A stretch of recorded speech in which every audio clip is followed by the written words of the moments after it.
Dear students, story telling पर based ये आपका सेकंड पार्ट है। इस पर बेस्ड ऑलरेडी एक वीडियो मैं अपलोड कर चुका हूं। आपको बता दूं कि मैं एक सीरीज चला रहा हूं जीरो टू जैनिथ, जिसमें 14th वीडियो है। आज आपको स्टोरी टेलिंग पर सेकंड पार्ट में बताऊंगा कि स्टोरी रीड करके प्रैक्टिकली और फिर उस स्टोरी को आपको बताऊंगा कि कैसे अपने शब्दों में बोलना है। बहुत ही ज़्यादा इंटरेस्टिंग सेशन है। इसमें वो स्टूडेंट्स जो कि रीडिंग में बहुत ज़्यादा पुअर है उनको बहुत ज़्यादा हेल्प मिलेगी। साथ ही वो स्टूडेंट्स जो रीडिंग तो कर लेते हैं, समझ भी लेते हैं, लेकिन रीडिंग करने के बाद में उसको अपने शब्दों में बोल नहीं पाते हैं, उनको आज बहुत ज़्यादा हेल्प मिलने वाली है। चलिए स्टूडेंट्स, इस सेशन को हम शुरू करते हैं। Let's start the video. Students, यहां पर आप देखें स्क्रीन पर आपको एक स्टोरी लिखी है। The title of the story is, you can see, story का जो टाइटल है वो है money can't buy everything. This is the title of the story.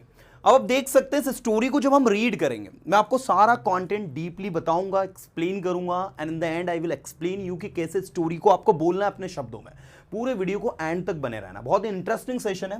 देखिए, सबसे पहले हम लोग अगर बात करें इस स्टोरी को रीड करने की, तो यहां पर लिखा है कि नीक is a 10 years old boy। ये अब लिखा है प्रेजेंट टेंस में। अब आप कहेंगे सर यहां पर स्टोरी तो हम पास्ट टेंस में सुनाते हैं। आपने तो हमको बताया था कि कोई भी स्टोरी जो होती है उसके अंदर subject V2 plus object, subject was were plus object, ये स्पेसिफिक स्ट्रक्चर यूज होते हैं। फिर यहां पर ऐसा क्यों हो रहा है, ऐसा क्या है कि किस वजह से ऐसा हो रहा है? तो आपको बता दूं कि कुछ स्टोरीज ऐसी भी आपको मिलेगी जिनमें प्रेजेंट टेंस में लिखा है। तो यहां पर इसको देखकर कंफ्यूज नहीं होना है। इसका मतलब वही है कि निक was a 10 years old boy। आप ऐसा भी कह सकते हैं कि निक is a 10 years old boy। अब देखो यहां पर दूसरा जो सेंटेंस आ रहा है वो पास्ट में जा रहा है, राइट? तो यहां पर ये आपकी चॉइस है कि आप एक स्टोरी की शुरुआत करने में यहां पर आप चाहे तो वॉज भी यूज कर सकते हैं कि in this story there is a boy, his name was Nick and he was a 10 years old boy। In your own words you can speak this story. So we are just talking again. Nick is a 10 years old boy। He was the only son। only son मतलब हो जाता है इकलौता। He was the only son of his parents। वो उसके parents का इकलौता बच्चा था, बेटा था, यू कैन से सन, है ना। His father was a hard working businessman and he could hardly spend time with his son। अब उसके जो फादर थे, he was a hard working businessman. Hard working businessman, यहां पर आप देखें एक ऐसे बिजनेसमैन जो मेहनती हैं। तो बिजनेसमैन आपका क्या है, नाउन है, और इसके आगे हार्ड वर्किंग ये एडजेक्टिव लगा है स्टूडेंट्स, ठीक है, जो ये बता रहा है कि वो जो उसके फादर है वो कैसे हैं, तो हार्ड वर्किंग है, मेहनती है। आगे हम दो लोग देखते हैं, एंड से सेंटेंस को जोड़ा हमने। एंड ही कुड हार्डली, ही किसके लिए लगा है, उसके फादर के लिए। हार्डली का मतलब होता है मुश्किल से, ये एक एडवर्ब है, बिल्कुल नोट करके चले आप। He could hardly spend any time with his son. अपने बेटे के साथ में वो मतलब मुश्किल से ही टाइम स्पेंड कर सकते थे या कर पाते थे। Here they have used could. Could मतलब सकते थे या पाते थे, right? Now the next, Nick's father would reach home. अब देखो भाई, ये जो वुड है यहां पर ये शो अप कर रहा है कि जो काम पास्ट में होता था उसके लिए। आपको बताना चाहूंगा कि इसका स्ट्रक्चर ये बनता है वुड V1 प्लस ऑब्जेक्ट। तो आप इसको देखकर डरे नहीं, यहां पर इसका मतलब ता था, ती थी, ते थे के सेंस में निकलेगा।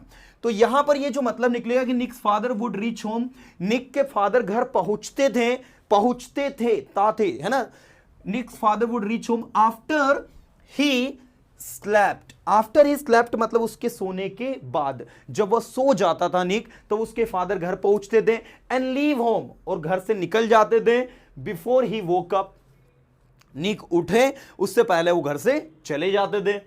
और स्लीप या फिर सोते हुए रहते until he left for school, जब तक कि वो स्कूल के लिए लीव नहीं कर देता, निकल नहीं जाता। देखो यहां पर लीव होता है छोड़ना है, निकलना, इसकी सेकंड फॉर्म होती है स्टूडेंट्स लेफ्ट। तो यहां पर इन्होंने क्या यूज किया है, आप यहां पर इन्होंने लेफ्ट यूज किया है। तो इस लेफ्ट को देखकर आपको बिल्कुल भी कंफ्यूज नहीं होना है। ये लेफ्ट का मतलब यहां पर जो निकल रहा है स्टूडेंट्स, ये जो लेफ्ट है लीव की सेकंड फॉर्म है। ऐसे ही अब आगे देखें, his father hardly had any time for Nick, मतलब उसके जो फादर थे उनके पास मुश्किल से ही कोई टाइम था निक के लिए एंड हिज फैमिली, और उनकी फैमिली के लिए। ही कुड नॉट अकंपनी हिम, वो उसको साथ में भी नहीं ले जा सकते थे, क्योंकि बिजनेस डील के लिए जाते थे तो साथ में उसको लेकर नहीं जा सकते थे। ही कुड नॉट अकंपनी हिम और द फैमिली, और अथवा फैमिली को। अब वो बाहर तो आते जाते रहते, लेकिन निक को साथ में नहीं ले जा सकते, नहीं फैमिली को ले जा सकते थे। Just like any other boy, दूसरे अन्य लड़कों की तरह। Come on, just like any other boy का मतलब हो रहा है दूसरे अन्य लड़कों की तरह। Nick wanted to go to outdoors, Nick जो है घर से बाहर जाना चाहता था। आउटडोर्स का मतलब क्या होता है स्टूडेंट्स, घर से बाहर जाना। ये थोड़ा सा आप लोग ध्यान देंगे।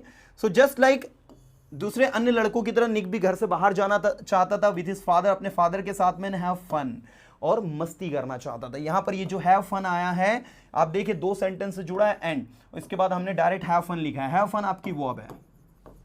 हैव फन का मतलब होता है मजाक मस्ती करना, हैव फन, ये थोड़ा सा याद रखें आप लोग, राइट। चलिए स्टूडेंट्स, तो अब आपने इतने स्टोरी को पढ़ा, अब मैं आपको क्या बताना चाहता हूं वो सुने।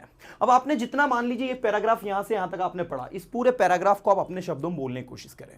You can say like that in this story there is a boy, his name was Nick, he was a 10 years old boy, he was the only son of his parents, right. अब यहां पर आपने बता दिया कि इकलौता बेटा था। अब उसकी फैमिली के बारे में बताऊं, his father was a hard working businessman, right, and he had no time for Nick and his family. उनके पास निक और निक की फैमिली के लिए समय नहीं था। तो यहां पर आपने पूरी स्टोरी को इतना जितना पढ़ा, आपने अपने शब्दों में इसको समझा दिया।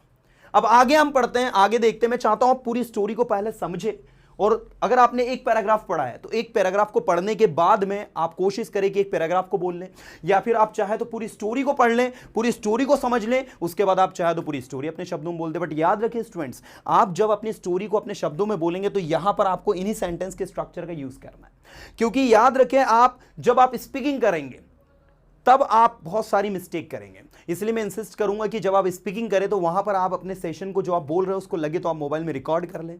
उससे रिकॉर्ड करने से ही फायदा होगा, आपको एग्जैक्टली पता चलेगा आप कहां पर गलती कर रहे हैं और आपको अपनी गलतियों को कैसे सुधारना है।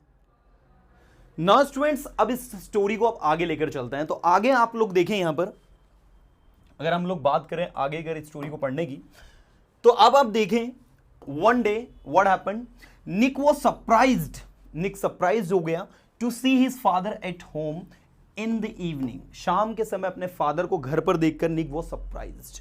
Now why he was surprised, he just asked, dad it is a big surprise to see you at home, said Nick. Nick ने कहा कि फादर आपको घर पर देखकर, मतलब मैं तो I am, it's a big surprise for me. Yes son, my meeting was cancelled and my next flight is delayed by 2 hours। अब यहां देखो कि मेरी जो मीटिंग है वो वॉज कैंसल्ड। ये जो कॉन्सेप्ट है आपका वॉज कैंसल्ड, ये आपका पेसिव वॉइस में है, object plus was oblique verb plus V3, है ना। ये कॉन्सेप्ट है एक्चुअल में कि माई मीटिंग वॉज कैंसल्ड, मतलब मेरी मीटिंग क्या हो गई, कैंसल्ड हो गई। And my next flight is delayed by 2 hours, और मेरी जो अगली फ्लाइट है वो 2 घंटे लेट है, right. So I am at home, इसलिए आज मैं घर पर हूं। हिज फादर रिप्लाइड, उसके फादर ने रिप्लाई किया। अब now there is a conversation between Nick and his father. अब निक और उसके फादर के बीच में कॉन्वर्सेशन हो रहा है। ये डायलॉग निक का है, ये उसके फादर का है, फिर ये डायलॉग निक का है, फिर अगला डायलॉग उसके फादर का आएगा। सो निक क्या बोल रहा है, dad may I please ask you few questions, dad मैं क्या आपसे कुछ क्वेश्चंस कर सकता हूं। देखो उसने मे का यूज किया है। याद रखें स्टूडेंट्स, जब भी आप सामने वाले से कोई रिक्वेस्ट करके कोई चीज ले रहे हो या पूछ रहे हो तो आपको मे आई बोलना है। Sir may I ask you a question, sir may I go, dad may I ask you few questions, dad may I use your cell phone, you know. तो इस तरीके से मैं आई करके पूछा उसने। Yes my dear son please proceed. अब ये प्रोसीड का मतलब होता है किसी चीज को जारी रखना। तो उसके फादर उसको बोल रहे हैं, yes my dear son please proceed. Now what happened, when will you be back, अब वापस कब आओगे डैड। अब ये क्वेश्चन किसका है भाई, ये क्वेश्चन है निक का, राइट। अब देखते हैं आगे क्या होता क्या है। तो हम अगले पेज पर चलते हैं। The next page that we have is, अब देखो भाई ये आपका अगला पेज है। तो उसके फादर उसको क्या बोल रहे हैं, उसके फादर उसको बोल रहे हैं, जो उसके फादर बोल रहे हैं वो देख रहे हैं, टुमारोज नून। अब निक ने पूछा कि आप कब आओगे, तो बोले कल दोपहर में। अब dad how much do you earn a year, that is a question asked by Nick. Nick is asking his father that how much do you earn in a year, एक साल में कितना कमाते हैं डैड आप, how much कितना do you earn आप कमाते हैं year। उन्होंने how many क्यों नहीं यूज किया, क्योंकि वहां पर अर्निंग जो हो रही है वो अनकाउंटेबल है, राइट। दैट इज वाई उसको हम लोग बोल रहे हैं how much do you earn. So क्या बोला जा रहा है वहां, dear it's a very big amount and you won't be able to understand. तो उसके फादर बोल रहे हैं डियर ये बहुत बड़ी रकम है एंड यू वॉन्ट अंडरस्टैंड, और आप समझोगे नहीं। Okay dad, are you happy with the amount you earn? So dad, okay, I understand कि वो बड़ी रकम है, but he's asking one more questions that are you happy with the amount you earn? क्या आप खुश हैं उस अमाउंट से जो आप कमाते हैं। Are you happy, क्या आप खुश हैं with the amount, उस अमाउंट से that you earn जो आप कमाते हैं, right? Yes my dear, I'm very happy. Yes my dear, I'm very happy and in fact I am planning to launch our new branch, मैं जो हूं अपनी न्यू ब्रांच जो है वो लॉन्च करने का प्लान कर रहा हूं, अ न्यू ब्रांच, ये देख सकते हैं आप, राइट उनकी जो कंपनी उसकी न्यू ब्रांच वो लॉन्च करने का प्लान कर रहे हैं। And business in few months, and a new business in few month, और कुछ ही महीनों में एक नया बिजनेस स्टैब्लिश करने वाला हूं मैं। इजंट इट ग्रेट, क्या ये बड़ी बात नहीं है? नाउ आप देख सकते हैं इजंट दैट ग्रेट, क्या ये बहुत बड़ी बात नहीं है? ये उसके फादर ने निक से पूछा। So Nick said yes dad, I am very happy to hear that. Yes dad, मुझे सुनकर बहुत अच्छा लगा, I am very happy to hear that. आप ये जितने भी कॉन्सेप्ट थे सब कुछ याद रखिए, पूरा कॉन्वर्सेशन है यहाँ पर। ये डायलॉग निक का है, ये निक के फादर का है, फिर ये निक का है, फिर निक के फादर का है ना, तो इस तरीके से कॉन्वर्सेशन इनके बीच में चल रहा है। अब अगला डायलॉग किसका है भाई? So you don't have any other question Nick, क्या तो तुम्हारे पास कुछ और दूसरा कोई क्वेश्चन है Nick? Yes father, I do have one more question. अब ये कॉन्सेप्ट थोड़ा सा आप याद रखिए कि आई डू हैव क्या है। आई डू हैव जब आप कहेंगे तो इसका मतलब है कि मेरे पास है ही एक क्वेश्चन, रखा ही है पहले से। मेरे पास भी एक कार है, आई डू हैव अ कार। जब सामने वाला बोल रहा है मेरे पास कार है, तो आप क्या कहोगे? आई डू हैव अ कार। सामने वाला बोल रहा है मेरे पास एक बाइक है, तो आप कहोगे मेरे पास भी बाइक है, आई डू हैव अ बाइक। तो इसी तरीके से यहां पर जब आप आई डू लगा देते तो यहां पर ये एक एम्फेटिक सेंटेंस बन जाता है। आप सामने वाली सिचुएशन में ये बोलते हैं कि यस आई डू हैव, तो yes I do have one more question, yes father मेरे पास एक क्वेश्चन है ही, मतलब पूछना ही है उसको, कंपल्सरी ऐसा। आस्क मी देन, फिर पूछो तो। देन का मतलब यहां क्या निकल रहा है स्टूडेंट? फिर।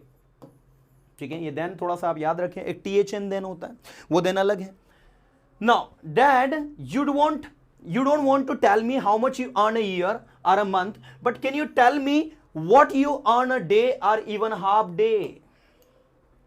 Dad, आप मुझे नहीं बताना चाहते कि आप कितना कमाते हैं, right? एक साल में you earn a year or a month, एक महीने में, but can you tell me what you earn a day or even a half day? लेकिन क्या आप मुझे बता सकते हैं कि आप एक दिन में या फिर आधे दिन में कितना कमाते हैं? Can you tell me these things? Now, Nick, why are you asking this question? Nick, तुम ये प्रश्न क्यों पूछ रहे हो? His father is saying to Nick, I have provided you all the possible luxuries. बोले मैंने तुम्हें सारी जितनी भी luxuries थी, जो भी चीजें हैं, सुख सुविधाएं, वो सब कुछ तुम्हें प्रोवाइड करवाई है. So why are you asking this question? I have provided you with all the possible luxuries. No dad, you have always given the best to me. No dad, आपने हमेशा मुझे बेस्ट दिया है. But please answer me. It would be really very nice if you can tell me how much you earn in an hour. Right? It would be really very happy. ये बहुत अच्छा रहेगा if you can tell me, यदि आप मुझे बता सकते हैं how much you earn in an hour. एक घंटे में. In an hour मतलब एक घंटे में आप कितना कमाते हैं. Nick, this is not fair. You should not be questioning your father about his income. अब देखो यहां पर शुड नॉट बी लिखा और उसके बाद वर्ब में आईएनजी लगा। क्वेश्चन मतलब प्रश्न पूछना, इसमें आईएनजी लगाया तो क्वेश्चनिंग हो गया। सो यहां पर निक की मदर आ गई और वो क्या बोल रही है कि दिस इज नॉट फेयर, ये फेयर नहीं है निक। फेयर मतलब होता है ठीक नहीं है। Nick, this is not fair, you should not be questioning your father about his income. आपको अपने फादर से उनकी इनकम के बारे में नहीं पूछना चाहिए। अब आप कहोगे sir should not be questioning मतलब क्वेश्चन नहीं करना चाहिए का मीनिंग दे रहा है वो, राइट? मतलब कोई काम कंटिन्यू जो चलते रहता है उस सेंस में क्वेश्चन आपको नहीं करना चाहिए, मतलब बार बार नहीं पूछना चाहिए, ये मतलब उसका निकल रहा है। Nick asked his mother to support him. अब निक ने अपनी मम्मी से भी कहा कि वो उसको सपोर्ट करे थोड़ा सा। Nick and his mother requested to answer his early income. अब निक और उसकी मम्मी ने रिक्वेस्ट करी उसके फादर से too early income. Early income मतलब एक घंटे की जो इनकम होती है उसकी बात करना। If not the daily income, अगर वो डेली इनकम नहीं बता सकते तो एटलीस्ट अर्ली इनकम तो बता सकते हैं एक घंटे की।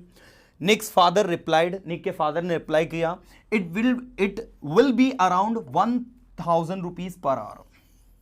ठीक है, ये लगभग 1000 रुपीज पर आवर मतलब 1000 रुपये होगी, यू कैन से एक घंटे की। Nick ran to his room upstairs, Nick अपने रूम की अपस्टेयर्स सीढ़ियों की ओर दौड़ा and came down with his piggy bank, और अपने पिगी बैंक को नीचे लेकर आया। दैट कंटेन्ड हिज सेविंग्स, जिसमें उसकी सेविंग्स जो थी वो कंटेंट थी। कंटेंट होना मतलब होता है रखी होना, समाहित होना, आप कह सकते हो अपनी भाषा में कंटेंट, है ना? इसी से बना कंटेनर, है ना? The next, dad I have ₹3000 in this box. Dad इस बॉक्स में कितना अमाउंट है? 3000 रुपीज है। Can you spare 3 hours with me? क्या आप मेरे साथ 3 घंटे स्पेंड करेंगे? I want to go to beach and have dinner with you tomorrow evening.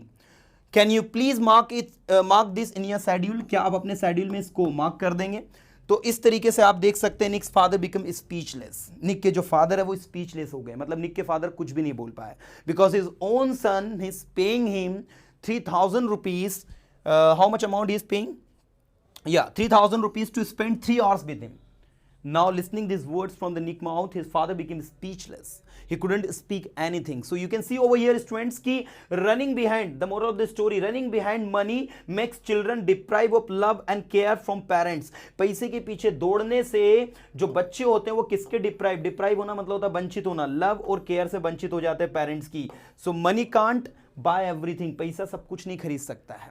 This is the moral of the story that we learn.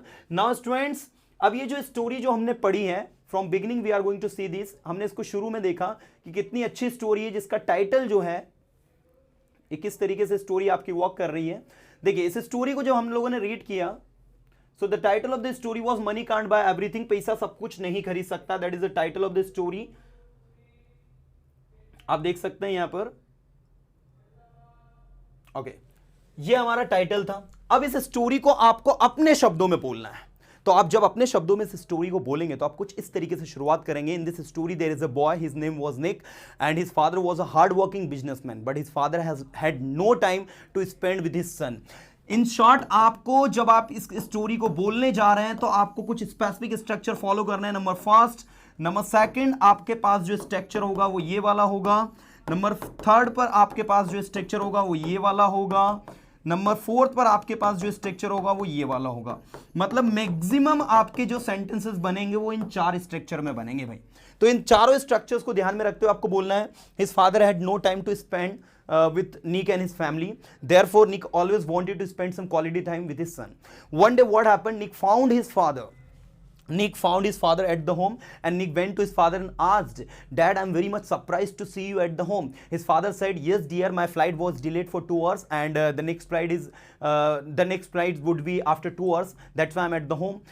Now there is a conversation between Nick and his father, and Nick asked his father many questions, and he just wanted to know his early income, but Nick father did not reply. But when his mother insisted to reply, then he said, "It is what you can say, it is 1,000 rupees per hour." Now Nick went to his room and brought his piggy bank which contained his saving, and he gave 3,000 rupees to his father and said that, "Would you please spend 3 hours with me after taking this 3,000 rupees?" Nick's father became speechless because he realized his mistake, that he never spent any quality time with his family and with Nick. So this is a very beautiful story that teaches us a very meaningful lesson, that we should always spend some quality time with our family. We should not always run behind money. So this is a story that we have read today. So students, इस story को पढ़ने के बाद में आप लोगों को अपने शब्दों में बोलने की कोशिश करना. अपने शब्दों में बोलने के लिए आपको ये स्पेसिफिक स्ट्रक्चर जो लिखा हुआ है, इस स्पेसिफिक स्ट्रक्चर को फॉलो करना है. कि भाई ये तो पहला subject V2 plus object simple past का हो गया, सब्जेक्ट हैड प्लस ऑब्जेक्ट ये एक स्ट्रक्चर हो गया, subject was where plus object हो गया. तो इस तरीके से ये जो स्ट्रक्चर्स हैं, जब आप इन स्ट्रक्चर को यूज करेंगे तो आपके लिए चीजें लर्न करना बड़ा आसान हो जाएगा भाई. आपको भी लगेगा कि चीजें उतनी टफ नहीं जितनी हो सकती है, दिखती है. राइट. तो उम्मीद करता हूं डियर स्टूडेंट्स की बहुत ही प्यारी स्टोरी आप लोगों को समझ में आई होगी. उम्मीद करता हूं कि पूरे 18-19 मिनट्स के सेशन में आपको आज मैं कुछ समझा पाया होगा. और स्टोरी टेलिंग का पहला रूल होता है कि पास्ट के जितने भी स्ट्रक्चर है वो आपके माइंड में चले जब आप बोलें. बिल्कुल इस सेशन को अगर नहीं समझ में आया तो एक बार पूरे वीडियो को अगेन देख लो और कोशिश करो ज्यादा से ज्यादा इसको सीखने की. फिर मिलूंगा स्टूडेंट एक नए सेशन में कुछ अच्छे कंटेंट के साथ में. तब तक के लिए tata bye, have a good day.